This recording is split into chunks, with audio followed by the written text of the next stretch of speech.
Here are 7 features you may have missed on the iPhone 13 Pro.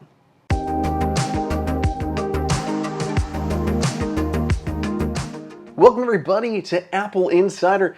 It is Andrew here. Thank you for joining me today. You can find me on Twitter at Andrew_OSU. And Apple has made the iPhone 13 and iPhone 13 Pro official. And boy, did they have some surprises as well as some disappointments for expected users. In this video, I'm going to walk you through 6 features that you may not know about coming to Apple's iPhone 13 Pro and iPhone 13 Pro Max.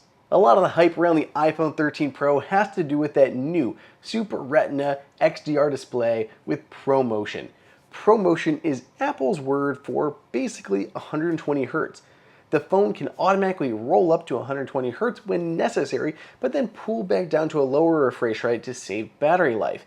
But that's not the feature that I want to talk about. I want to talk about that new display is also a whole lot brighter.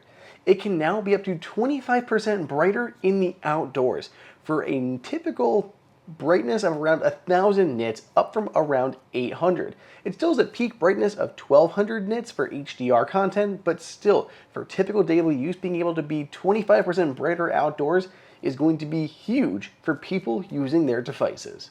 Another new feature is that internal capacity. Apple has now made the new top tier unit available at 1 terabyte rather than just 512 gigabytes. So now there's about double the amount of stuff that you can store on your iPhone. One of my favorite new features that you may have missed in all the commotion is that the iPhone 13 Pro and 13 Pro Max comes in a new color. This is a new Sierra Blue, which is kind of like a lighter version than the current blue on the iPhone 12 Pro and 12 Pro Max. It's a little lighter and I think it looks absolutely amazing. There are a few new camera features that I want to touch on. A lot of the emphasis was put on the larger pixels and the wider aperture on the wide lens and the improvements to the tele and ultra wide. But there's some other things to mention too.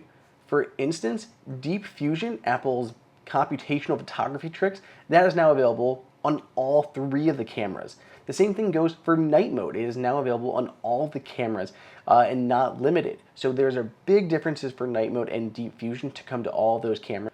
We're also seeing Apple ProRAW coming to the TrueDepth camera system. Now, when shooting those front-facing photos, you can shoot in RAW format for pulling out even more detail in your shots. During its presentation, Apple made a big deal about macro photography officially coming to the iPhone 13 Pro and 13 Pro Max. But what Apple didn't talk much about was macro video as well.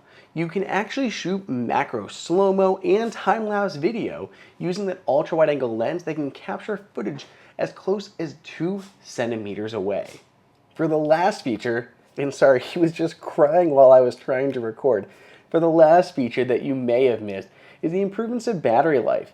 Between the larger battery and the optimizations in the A15 Bionic processor, Apple says the iPhone 13 Pro Max can get up to 2.5 hours more use time than the iPhone 12 Pro Max. That is a huge jump up in usability.